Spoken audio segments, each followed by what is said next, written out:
Si vous êtes là, c'est que quelque chose en vous cherche. Pas une réponse intellectuelle, pas un conseil de plus, quelque chose de plus profond, de plus silencieux. Moi aussi, j'ai cherché longtemps, et ce que j'ai trouvé m'a surpris. Posez vos mains sur vos genoux une seconde. Juste là, maintenant. Pas pour faire quelque chose de particulier. Posez-les simplement. Paume vers le haut ou vers le bas, peu importe. Et maintenant, sentez-les. Sentez l'intérieur de vos mains. Pas la peau, pas la chaleur de la surface. L'intérieur. Comme s'il y avait quelque chose qui pulsait là, très doucement. Quelque chose de vivant qui n'attendait que vous le remarquiez. Vous sentez ça. Si vous ne sentez rien encore, c'est exactement le bon endroit pour commencer. Parce que ce que je vais vous expliquer aujourd'hui, c'est précisément pourquoi vous ne le sentez plus. Et comment 3 minutes de votre vie, juste avant d'éteindre la lumière le soir, peuvent changer quelque chose de fondamental dans la façon dont vous dormez, dont vous vous réveillez et dont vous habitez votre propre corps. Mais d'abord, une question. Est-ce qu'il vous arrive, le soir, de vous coucher épuisé et pourtant de ne pas pouvoir vous arrêter? Le corps est là, lourd, il veut dormir. Mais la tête, elle, continue. Elle rejoue une conversation de la journée. Elle anticipe demain. Elle fait des listes. Elle s'inquiète de choses qui ne peuvent absolument pas être résolues à 11 heures du soir dans le noir, et elle le fait quand même, avec un acharnement qui frise l'absurdité. Je connais ce sentiment. Je l'ai vécu pendant des années. Il y a quelque chose de particulièrement cruel dans cette forme d'insomnie-là. Pas l'insomnie où l'on ne peut pas dormir parce qu'on a mal ou parce qu'on a bu trop de café. Non, cette insomnie précise où le corps est épuisé, les yeux brûlent, les membres sont lourds et malgré tout, l'esprit refuse de s'arrêter, comme une machine qu'on ne saurait plus éteindre, comme si le bouton de pause avait disparu quelque part dans la journée et qu'on ne retrouvait plus où il était. Et ce soir-là, le soir où tout a basculé pour moi, ce n'était pas un grand moment de révélation mystique. C'était juste une nuit de novembre ordinaire, le vent qui poussait la pluie contre la fenêtre de ma chambre, Madeleine qui dormait déjà de son côté du lit avec cette sérénité que j'enviais profondément, et moi qui fixais le plafond depuis 40 minutes en train de repenser à une réunion de la médiathèque qui s'était mal passée. Une réunion, 2 semaines plus tôt, que j'avais rejoué au moins 200 fois. 200 fois la même scène, 200 fois les mêmes mots que j'aurais dû dire, les mêmes réponses que j'aurais dû donner. Mon mental m'offrait généreusement une version améliorée d'un moment qui était, de toute façon, déjà irrémédiablement terminé. C'est dans cet état que j'ai posé mes mains sur ma poitrine. Pas pour méditer, pas parce que j'avais un plan, juste parce que j'en avais assez et que j'avais lu quelque chose dans le pouvoir du moment présent, quelques jours avant. Un passage du chapitre 6 que j'avais parcouru un peu distraitement, comme on parcourt parfois les choses qui vont nous changer sans le savoir encore. Ce passage disait ceci, à peu près. Sentez vos mains. Fermez les yeux si vous le souhaitez. Sentez-les de l'intérieur. Y a-t-il une vie dans vos mains? Je les ai posées. J'ai fermé les yeux et j'ai attendu. Je m'appelle Lucien. Pendant 38 ans, j'ai travaillé à la médiathèque municipale de Chartres. J'ai touché des centaines de milliers de livres. Pas métaphoriquement, physiquement.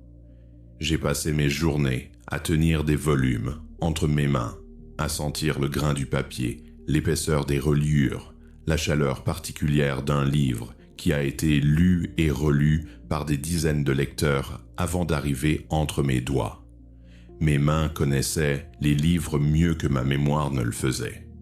Et pourtant, il ne m'avait jamais vraiment traversé l'esprit de sentir l'intérieur de mes propres mains, la vie qui était dedans. Pas la peau, pas les os, pas les tendons, quelque chose d'autre. Quelque chose que Tolle appelle, dans son chapitre sur le corps intérieur, le champ d'énergie subtil qui anime la forme physique. Comment vous expliquer ça? Il y a quelque chose d'étrange à passer des décennies entières à tenir le savoir humain entre vos mains, sans jamais remarquer que vos mains elles-mêmes contiennent quelque chose qui dépasse de loin n'importe quel savoir catalogué. Je pensais parfois aux livres de médecine ancienne que je cataloguais, ces traités du Moyen-Âge où les médecins parlaient des mains comme d'une porte entre l'intérieur et l'extérieur de l'être humain. Je les cataloguais, je leur assignais un numéro, je les rangeais sur l'étagère. Je ne les lisais pas vraiment, je les classifiais. C'est ce que je faisais avec tout, y compris avec moi-même, je crois. Je me cataloguais. Bibliothécaire, marié, 62 ans, Chartres. Comme si me connaître signifiait me classer dans la bonne catégorie. Ce soir-là, allongé dans le noir, j'ai posé mes paumes à plat sur ma poitrine et j'ai commencé à les sentir. Vraiment sentir, pas penser à elles. Et au bout de, je ne sais pas, 1 minute, peut-être 2, quelque chose a commencé. Une légère vibration. Un picotement doux, comme quand un membre s'éveille après être resté comprimé, mais sans la douleur, sans cet inconfort. Juste une présence, comme si mes mains venaient de se souvenir qu'elles étaient vivantes. Et ce qui m'a le plus frappé, ce n'est pas cette sensation elle-même, c'est ce qui s'était passé dans ma tête pendant ce temps. La réunion de la médiathèque. Les 200 répétitions. Elles s'étaient arrêtées, pas par un effort de ma part, pas parce que j'avais décidé d'arrêter d'y penser. Elles s'étaient simplement retirées, comme si l'attention, portée vers l'intérieur des mains, n'avait plus de place à offrir aux pensées. Je me suis endormi quelques minutes plus tard. Mais pourquoi les mains, spécifiquement? Pourquoi pas les pieds, la nuque, le ventre? Tolle propose de commencer par les mains, et au début je n'y avais pas vraiment réfléchi. Je pensais que c'était arbitraire, un choix pédagogique, une question de facilité d'accès pour un débutant. Et puis j'ai lu un texte beaucoup plus ancien, un texte écrit il y a presque 900 ans, et j'ai compris que ce n'était pas arbitraire du tout. Il y a une raison précise pour laquelle les mains, parmi toutes les parties du corps, sont le point d'entrée le plus puissant. Et cette raison, je l'ai trouvée dans un endroit auquel je ne m'attendais absolument pas. Hildegard von Bingen est morte en 1179. Elle était abbesse, compositrice, théologienne et l'une des premières femmes à avoir laissé une œuvre écrite considérable dans l'Europe médiévale. Dans un de ses traités de médecine, la Physica, composée autour de 1151, elle décrit les mains avec une précision qui m'a arrêté net la première fois que j'en ai lu un extrait, dans un ouvrage de référence que j'avais commandé pour la médiathèque il y a des années. Hildegard écrit, en substance, que les mains sont ce qu'elle appelle les instrumenta animae in mundo, les instruments de l'âme dans le monde. Pour elle, les mains ne sont pas de simples appendices du corps physique. Elles sont le lieu où l'intention intérieure se manifeste dans le monde extérieur. Et dans ses pratiques de soins, parce que Hildegard pratiquait aussi la médecine concrète, pas seulement la théologie, elle insistait sur un point particulier. Avant de poser les mains sur un patient, il fallait les tenir un moment en prière silencieuse. Pas pour les réchauffer, pour les éveiller. Elle employait un terme magnifique pour désigner ce qu'elle cherchait à activer, la viriditas. Le mot vient du latin viridis, vert, vivant. C'est ce qu'on pourrait traduire approximativement par la force verte de Dieu, la vitalité divine qui pénètre toute chose vivante et qui, dans l'être humain, est particulièrement concentrée dans les mains et le cœur. Ce que Hildegard cherchait à activer dans ses mains avant de guérir, c'est exactement ce que Tolle appelle la vie dans les mains, dans le chapitre 6 du pouvoir du moment présent. 2 personnes. 9 siècles d'écart. Le même endroit. Je ne sais pas si cette coïncidence vous frappe autant qu'elle m'a frappé. Mais depuis que j'ai lu ce texte d'Hildegarde, je ne peux plus poser mes mains sur ma poitrine le soir sans penser à cette continuité silencieuse, cette transmission invisible de quelque chose qui ne s'enseigne pas vraiment, mais qui se retrouve encore et encore par des hommes et des femmes qui ont eu la patience de s'arrêter assez longtemps pour le sentir. Mais attendez, parce qu'il y a encore plus ancien. Et ce que j'ai trouvé dans ce texte encore plus ancêtre va vous expliquer pourquoi la pratique fonctionne particulièrement bien le soir, avant de dormir, et pourquoi 3 minutes, précisément. Jean Cassien est mort vers 435 après Jésus-Christ. Moine d'Occident d'origine roumaine, il avait passé des années en Égypte et en Palestine à recueillir les enseignements des pères du désert. Ces moines qui, au IVe siècle, s'étaient retirés dans les déserts d'Orient pour chercher Dieu dans le dépouillement total. De retour en Gaule, Cassien avait consigné tout ce qu'il avait appris dans ses conférences spirituelles, un texte que j'avais catalogué des dizaines de fois à la médiathèque sans jamais vraiment l'ouvrir. Dans la 9e conférence, celle qui porte sur la prière, il y a une description d'une pratique que les pères du désert enseignaient à leurs disciples avant le coucher, une préparation au sommeil, et cette préparation est d'une précision étonnante. Le disciple devait s'asseoir ou s'allonger, poser les mains ouvertes, paume vers le ciel, un geste d'accueil, non de demande, et puis rester là, immobile, en laissant l'attention se porter entièrement vers les sensations présentes dans les paumes. Pas réciter une prière, pas visualiser, pas chercher quoi que ce soit, simplement être là, dans les mains ouvertes, jusqu'à ce que le silence vienne de lui-même. Cassien rapporte ce que lui a dit l'abbé Isaac, l'un des maîtres qu'il a rencontrés en Égypte. La prière vraie ne cherche pas, elle reçoit. Les mains ouvertes sont sa seule doctrine. Ce n'est pas très différent de ce que Toll dit dans son chapitre sur le corps intérieur. Ne cherchez pas à analyser ou à comprendre. Sentez simplement. L'intelligence de votre corps sait ce qu'elle fait. Et voici ce que Cassien ajoute, et qui m'a arrêté comme une phrase qu'on lit 2 fois parce qu'on n'est pas sûr d'avoir bien compris. Il dit que la pratique des mains avant le sommeil a un effet particulier sur ce qu'il appelle la vigilance nocturne, la qualité de l'esprit pendant le repos. Les pères du désert avaient observé que les moines qui pratiquaient cette attention aux mains avant de dormir faisaient des rêves différents, plus clairs, et se réveillaient avec une qualité de présence que ceux qui s'endormaient dans la rumination n'avaient ni pas. Ce que Cassien décrit là, c'est exactement ce que Toll recommande quand il dit, dans le pouvoir du moment présent, d'inonder le corps de conscience juste avant de s'endormir, que quelque chose se passe pendant le sommeil quand on entre dans le repos depuis la présence plutôt que depuis la pensée compulsive, que le corps, pendant la nuit, continue quelque chose que vous avez commencé consciemment.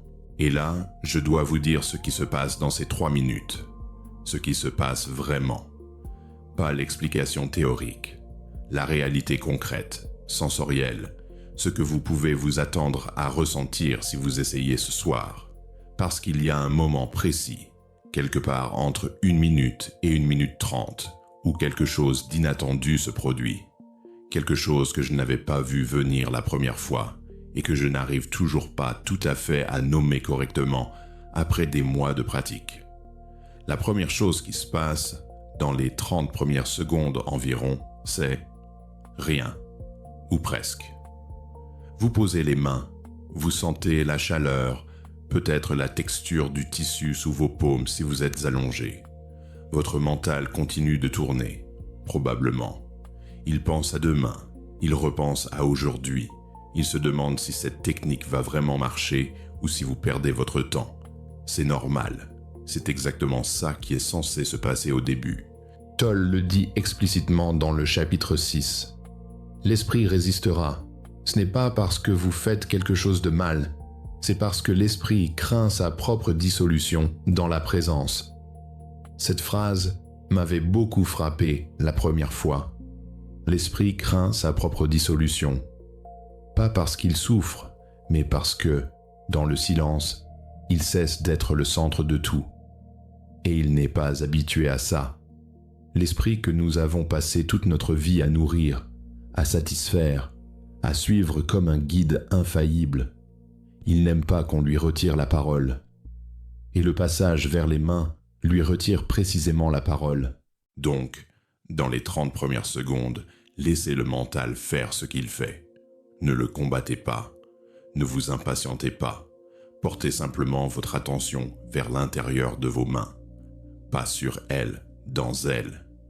Imaginez, si c'est utile, que vous regardez vos mains de l'intérieur, comme si vous étiez minuscule et que vous voyez les tissus, le sang qui circule, les petits mouvements imperceptibles de la vie qui continuent sans que vous ayez à y penser. Quelque part entre 30 secondes et 1 minute, et le moment exact varie d'une personne à l'autre, et d'un soir à l'autre pour la même personne, quelque chose se produit. Un picotement très léger. Parfois une chaleur qui n'est pas la chaleur ordinaire de la peau. Parfois une sensation de légère pression, comme si les mains étaient légèrement gonflées de l'intérieur. Parfois une vibration très fine, presque imperceptible, comme un bourdonnement très doux. C'est ça, la viriditas dont parlait Hildegard. C'est ça, la vie dans les mains dont parle Toll. C'est ça, l'attention des pères du désert qui s'éveillent dans les paumes. Et ce qui est vertigineux, quand on le sent pour la première fois, c'est que cette sensation était là tout le temps. Elle n'a pas surgi de nulle part. Vous l'avez simplement remarqué. Ce que Toll appelle le corps intérieur n'est pas quelque chose que vous créez. C'est quelque chose que vous découvrez. Quelque chose qui était là, sous toutes vos pensées, sous toute l'agitation de la journée, en train de pulsater silencieusement depuis votre naissance. Vous vous rappelez ce que je vous ai dit au tout début. Posez vos mains, sentez-les de l'intérieur. Je n'avais pas dit ça par hasard, parce que vous venez peut-être de toucher pendant quelques secondes exactement ce dont je parle. Et si vous l'avez senti, même légèrement, c'est réel. Ce n'est pas une imagination, ce n'est pas de la suggestion, c'est vous. Et maintenant, voici ce qui se passe entre 1 minute et 3 minutes. Ce qui m'a complètement décontenancé la première fois. Ce que Cassien essaie de décrire dans sa 9e conférence avec des mots qui sont, par définition, insuffisants pour ce qu'il tente de nommer. Ce moment où la pratique change de nature, où ce n'est plus une technique, mais quelque chose d'autre.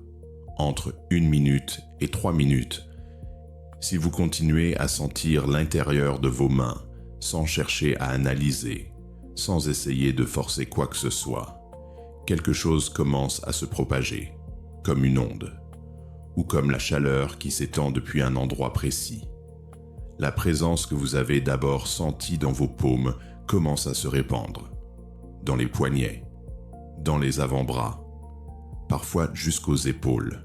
Et si vous laissez cela se faire, vraiment laisser, sans diriger, sans vouloir, elle peut descendre vers la poitrine, vers l'abdomen. Toll appelle ce phénomène l'expansion du corps intérieur. Et il précise quelque chose d'important. Ce n'est pas vous qui faites ça.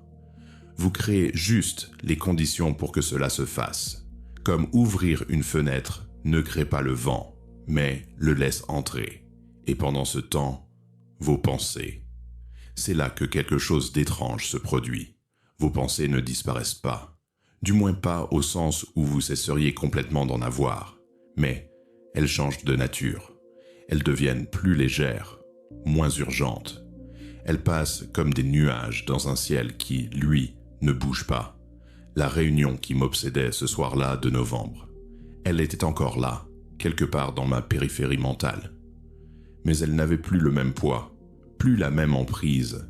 Il y avait quelque chose de plus grand qu'elle. Et ce quelque chose, c'était moi, ou plutôt ce quelque chose en moi qui observe les pensées sans être emporté par elles, ce que les pères du désert appelaient la vigilance nocturne, ce que Tolle appelle la présence, ce que Hildegard appelait peut-être la viriditas active dans le corps qui se prépare au repos. Même chose. Langue différente. 9 siècles d'écart et la même réalité qui attend, patiente, sous toutes les histoires que nous nous racontons sur nous-mêmes. Cette continuité-là, je la trouve profondément réconfortante. L'idée que des êtres humains ont trouvé la même porte à des époques et dans des lieux complètement différents. Pas parce qu'ils se connaissaient, pas parce qu'ils partageaient le même système de croyances, mais parce que la porte elle-même existe, indépendamment de nous.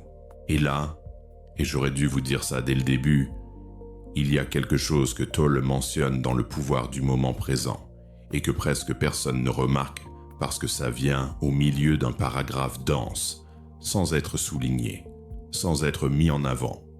Une phrase. Une seule phrase sur ce qui se passe pendant le sommeil quand vous vous êtes endormi depuis la présence plutôt que depuis la rumination. Et c'est peut-être la chose la plus importante que je vais vous dire aujourd'hui. Cette phrase, la voici. Tolle écrit dans le chapitre sur le corps intérieur, lorsque vous entrez dans le sommeil conscient, c'est-à-dire lorsque vous vous endormez depuis un état de présence plutôt que depuis un état de pensée compulsive. Votre corps continue de travailler pendant la nuit. Il intègre ce que la journée a mis en désordre. Il répare, non seulement physiquement, mais quelque chose que vous pourriez appeler émotionnellement ou énergétiquement. Il ne développe pas beaucoup plus. Il laisse ça là, comme une indication pour celui qui a des oreilles pour entendre. Mais c'est vertigineux quand on y pense. Parce que ce que Tolle sous-entend, c'est que la qualité du sommeil ne dépend pas seulement de combien d'heures vous dormez, ni de l'obscurité dans la chambre, ni de la température. Elle dépend aussi, et peut-être surtout, de l'état dans lequel vous entrez dans le sommeil. Si vous vous endormez depuis la rumination, vous dormez, mais quelque chose continue de tourner. Pas consciemment, pas au niveau du mental éveillé, mais au niveau de ce que Tolle appelle le corps subtil, le corps énergétique. Et si vous vous endormez depuis la présence, depuis cette sensation vivante dans vos mains qui s'est propagée dans tout votre corps, quelque chose de différent se produit. Le corps, libéré du poids de la rumination mentale, fait ce qu'il sait faire quand on le laisse faire. Il intègre, il régénère, il répare. Je ne peux pas vous prouver ça scientifiquement. Ce n'est pas mon rôle, et ce n'est pas ce genre de canal. Mais je peux vous dire ce que j'ai observé dans ma propre vie depuis que je pratique cette attention aux mains avant de dormir. Depuis ce soir de novembre jusqu'à aujourd'hui. Que les matins où j'avais pratiqué la veille au soir, je me réveillais avec quelque chose d'un peu différent. Pas nécessairement plus de clarté intellectuelle. Quelque chose de plus subtil. Un sentiment de disponibilité. D'être disponible pour la journée qui commence au lieu d'être déjà en retard sur quelque chose qui n'existe pas encore. Madeleine avait remarqué. Elle ne m'a rien dit pendant des semaines. C'était son style. Observer longtemps avant de parler. Madeleine ne disait jamais quelque chose qu'elle n'avait pas observé pendant suffisamment longtemps pour en être sûre. C'était l'une des choses que j'admirais le plus chez elle, cette capacité à ne pas parler avant d'avoir vu. Et puis un matin, au petit déjeuner, elle a levé les yeux de sa tasse et elle a dit simplement « Tu dors différemment ces derniers temps ». Je lui ai demandé ce qu'elle voulait dire. Elle a souri et elle a dit « On dirait que tu es là quand tu dors, pas absent ». Je ne sais pas si ça a un sens pour vous. Pour moi, ça a eu un sens immédiat, parce que c'est exactement ça que Tolle essaie de nommer.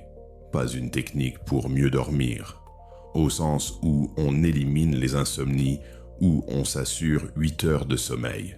Quelque chose de plus fondamental. Entrer dans le repos comme on entre dans une maison, pleinement, consciemment, en fermant la porte derrière soi. Pas en s'effondrant dans l'entrée avec les bras chargés de tout ce qu'on n'a pas réglé dans la journée. Et maintenant, je veux vous guider, si vous le souhaitez, dans ces 3 minutes. Pas comme un exercice qu'on fait une fois et qu'on oublie, comme une expérience que vous faites ce soir, dans votre propre chambre, dans votre propre corps. Et vous verrez vous-même ce qui se passe. Voilà comment cela se pratique. Ce soir. Pas demain soir, ce soir. Quand vous serez allongé dans votre lit, quand la lumière sera éteinte, quand vous serez dans cette position que vous adoptez habituellement pour vous endormir. Faites une seule chose différente. Posez vos mains à plat sur votre poitrine ou à plat sur vos cuisses, paumes vers le ciel. Peu importe ce qui vous semble naturel. Prenez une respiration normale, pas de respiration spéciale, pas de technique de souffle particulière. Une inspiration ordinaire et une expiration ordinaire. Et maintenant, portez toute votre attention vers l'intérieur de vos mains. Pas sur vos mains, dans vos mains. Imaginez que vous plongez votre conscience dans ce qu'il y a sous la peau. Sentez l'intérieur de vos paumes, l'intérieur de chaque doigt, la pulpe de vos pouces, l'espace entre les doigts, vu de l'intérieur. Si des pensées viennent, et elles viendront, ne les combattez pas, ne les chassez pas. Remarquez simplement qu'elles sont là et ramenez doucement votre attention vers l'intérieur des mains, comme on replace un enfant qui s'est levé dans son lit. Doucement, sans impatience, autant de fois qu'il le faut. Après 30 secondes environ, cherchez la sensation de vie, peut-être un picotement très léger, une chaleur, une légère pulsation. Ne forcez pas, ne fabriquez rien. Cherchez ce qui est déjà là. Si vous sentez quelque chose, et vous le sentirez, à condition de donner à l'attention le temps dont elle a besoin. Laissez cette sensation s'approfondir. Laissez-la devenir plus nette, plus présente. Vous vous rappelez la Viriditas d'Hildegarde, cette force verte, cette vitalité que les mystiques cherchaient dans les mains avant de guérir. C'est ça. Sous ce nom étrange et médiéval, c'est exactement ce que vous êtes en train de sentir. Maintenant, restez là. Ne faites rien d'autre. Ne cherchez pas à comprendre. Ne cherchez pas à ressentir plus que ce que vous ressentez. Juste, restez avec cette sensation dans vos mains. 1 minute. 2 minutes. Vous verrez, à un moment, qu'elle commence à se répandre. Ou pas. Ça vient différemment pour chacun. L'essentiel n'est pas de reproduire une expérience particulière. L'essentiel est d'être présent à ce qui est. Et là, juste avant de vous laisser glisser vers le sommeil, faites une dernière chose. Tolle la suggère dans son chapitre, et Cassien la décrivait il y a 16 siècles sous une autre forme. Laissez cette présence que vous avez établie dans vos mains s'étendre à tout votre corps. Pas volontairement, pas par un effort de visualisation. Simplement en laissant votre attention s'élargir. Des mains vers les bras, des bras vers la poitrine, de la poitrine vers l'abdomen, des jambes vers les pieds, jusqu'à ce que vous ayez le sentiment d'habiter votre corps entier, de la plante des pieds au sommet du crâne, comme une maison qu'on illumine pièce par pièce. C'est à partir de là que vous vous endormez, pas depuis vos pensées, depuis votre corps vivant. Je veux vous dire une dernière chose. Vous n'avez pas à croire que ça va marcher pour l'essayer. En fait, il vaut mieux ne pas croire. Il vaut mieux aborder cela avec cette attitude que Tolle appelle l'ouverture sans attente. Être simplement curieux, disponible, sans exiger un résultat particulier. Parce que si vous vous endormez en guettant un résultat, vous êtes encore dans la tête. Et c'est précisément ce dont vous essayez de vous éloigner. Les premières fois que j'ai pratiqué ceci, certains soirs, ça fonctionnait parfaitement. La sensation dans les mains était claire. Le silence mental venait assez vite. Je m'endormais avec cette qualité particulière de présence. D'autres soirs, J'étais trop fatigué ou trop agité et je sentais à peine quelque chose. Et je m'endormais quand même sans avoir l'impression d'avoir réussi quoi que ce soit. Et pourtant, les matins après les soirs où j'avais essayé, même imparfaitement, même sans la grande expérience, étaient différents des matins après les soirs où je n'avais rien fait. Légèrement, imperceptiblement parfois, mais différents. Comme si quelque chose avait quand même eu lieu. Quelque chose de plus discret que ce que l'ego aurait voulu nommer comme une réussite, mais qui était là quand même, dans le fond de la présence. Il y a une phrase de Cassien que j'ai copiée dans mon cahier du matin et que je relis parfois quand la pratique me semble trop difficile ou trop abstraite. Il rapporte les mots de l'abbé Isaac, ce moine égyptien du désert, qui dit à ses disciples « Ne demandez pas à votre cœur de sentir ce qu'il n'est pas encore prêt à sentir. Posez simplement les mains. La présence viendra elle-même, à son heure, comme l'eau trouve son chemin dans la roche. » Je trouve que cette image dit tout. L'eau ne force pas la roche. Elle attend, elle s'infiltre, elle prend le temps qu'il faut, et la roche finit par céder. Non pas parce qu'on l'a frappée, mais parce qu'on a été patient. Vous vous rappelez ce que je vous disais sur les mains de Lucien, ces mains qui ont touché des centaines de milliers de livres pendant 38 ans. Je n'avais jamais vraiment habité ces mains. Je les utilisais, comme des outils, comme des intermédiaires entre moi et le monde. Mais les sentir de l'intérieur, la nuit, les sentir comme quelque chose de vivant en soi, pas comme une extension de ma volonté, c'est une expérience qui change quelque chose de fondamental dans la façon dont on se rapporte à son propre corps. Toll dit, dans une interview que j'ai lue après avoir découvert ce chapitre, que le corps est notre lien vivant avec le moment présent. Pas notre prison, notre lien. Nos mains ne sont pas là pour saisir ou pour classer. Elles sont là pour être, pour sentir, pour témoigner dans leur chair que nous sommes ici, maintenant, vivants. Ce soir, quand vous poserez vos mains, quelle que soit la position qui vous semblera juste, vous porterez peut-être, sans le savoir, un geste que les pères du désert faisaient en 380 après Jésus-Christ, que l'abbesse Hildegarde faisait en 1158, que des milliers d'êtres humains ont fait à travers les siècles sans se connaître, sans se chercher, juste parce qu'ils avaient trouvé le même endroit. Vos mains, de l'intérieur, 3 minutes, et observez ce qui se passe. Voilà ce que le silence m'a appris. Restez dans la présence. On se retrouve bientôt. La prochaine vidéo va encore plus loin. Je ne dis pas ça pour créer de l'attente artificielle, je le dis parce que c'est vrai. Il y a des choses que je n'ai pas encore osé partager. Mais bientôt.